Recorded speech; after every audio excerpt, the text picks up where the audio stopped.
Bhandara one विभागानं तेंदूपट्टा तोडणाऱ्या मजुरांना मुखवट्याचं वाटप केलेलं आहे।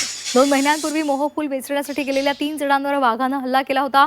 यामध्ये तिघांचा मृत्यू झाला होता। सध्या तेंदूपट्टा तोडण्याचं काम सुरू आहे, तो हंगाम सुरू आहे आणि त्यामुळे वन विभागानं या मजुरांना मुखवटे दिले।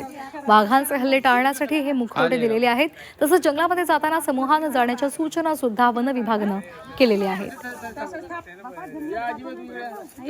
विदर्भामध्ये तेंदूपत्ता तोडीचा हंगाम सुरू आहे आणि या हंगामामध्ये वाघाचे हल्ल्याचे प्रमाण जास्त होत असतात। आपल्या वन परिक्षेत्रात अशा दुर्दैवी घटना घडू नये म्हणून आम्ही कर्मचाऱ्यांना तसेच तेंदूपाने तोडणाऱ्या मजुरांना आम्ही मार्गदर्शन केलेले आहे आणि त्यांना मुखवटे दिलेले आहेत। ते मुखवटे घालून त्यांनी जंगलात जावे आणि सोबत जावे, समूहाने जावे, लहान मुलांना न सोबत नेता जावे, जेणेकरून हल्ल्याचे प्रमाण कमी होईल